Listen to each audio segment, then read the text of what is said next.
ঢাকার ধামরাইয়ে একটি স্বর্ণের দোকানে দুর্ধর্ষ চুরির ঘটনা ঘটেছে। চোরেরা দোকানের চাল কেটে সিন্ধুক ভেঙে প্রায় 15 লক্ষ টাকার স্বর্ণালংকার নিয়ে গেছে। বৃহস্পতিবার ভোররাতে উপজেলার ধামরাই বাজারের অভিক জুয়েলার্স নামক জুয়েলারি দোকানে এই ঘটনা ঘটে। প্রতিদিনের ন্যায় গত রাত 8টার দিকে দোকানে তারা তালা দিয়ে বাসায় চলে যায়। পরে সকালে দোকানে এসে শাটার খুলে দেখেন সিন্ধুকের তালা ভাঙা। চোরেরা চালের টিন কেটে দোকানের ভেতরে ঢুকে এই চুরির ঘটনা ঘটিয়েছে। স্বর্ণ ও রূপার তৈরি প্রায় 15 লক্ষ টাকার অলংকার নিয়ে গেছে তারা। এদিকে খবর পেয়ে দ্রুত ঘটনাস্থল পরিদর্শন করেছে স্থানীয় থানা পুলিশ। পুলিশ জানায়, ঘটনার রহস্য উদ্ঘাটন ও চোরদের শনাক্ত করতে দোকান ও আশেপাশের সিসিটিভি ফুটেজ সংগ্রহ করা হয়েছে। অপরাধীদের দ্রুত গ্রেপ্তার ও চুরি হওয়া মালামাল উদ্ধারে পুলিশি অভিযান অব্যাহত রয়েছে।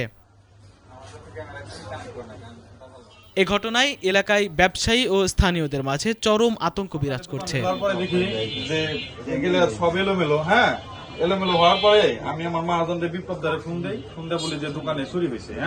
এরপরে ভিতরে এদিক দিয়ে দেখি যে উপরে থেকে টিন কাটে নামছে। পিছনে আমাদের ডিবিআর এর লাইন ছিল, ক্যামেরার লাইন টাইন ছিল, ওগুলো সব ছোটানো, এটা লাইন টাইন ছোটানো।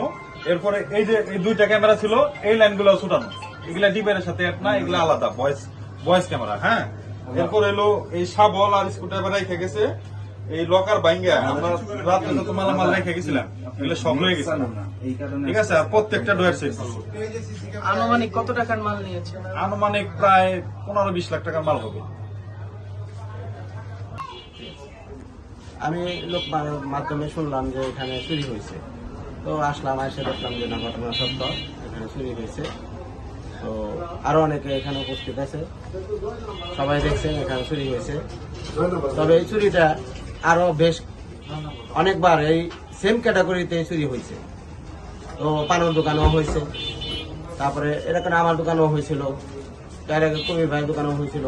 তো আমাদের বর্তমান যে পাহাড়ের ব্যবস্থাটা কি অবস্থা আছে আমরা জানি না, আমরা শুধু টাকা দিয়ে যাচ্ছি, কিন্তু পাহাড়ের কোনো ওই রকম কোনো শক্তিশালী কোনো ভূমিকা আমরা দেখতেছি না। এ সময় আমরা যখন দেখি পাহাড়ালা এই জায়গায় বসে থাকে, ও জায়গায় বসে থাকে, তাদের তো প্রায় সময় দেখি যে তারাও অসুস্থ মানুষ, তারা তাদের নিজেদের দেহই ঠিক রাখে। তো ওই মানুষগুলা কিভাবে পাহারা দিবে আরেকজনের সম্পদ, তাদেরকে আমরা কিভাবে রাখি? এটা আমরা আসলে পাহারার ব্যবস্থাটা খুবই খারাপ, এটা একটু দেখা দরকার।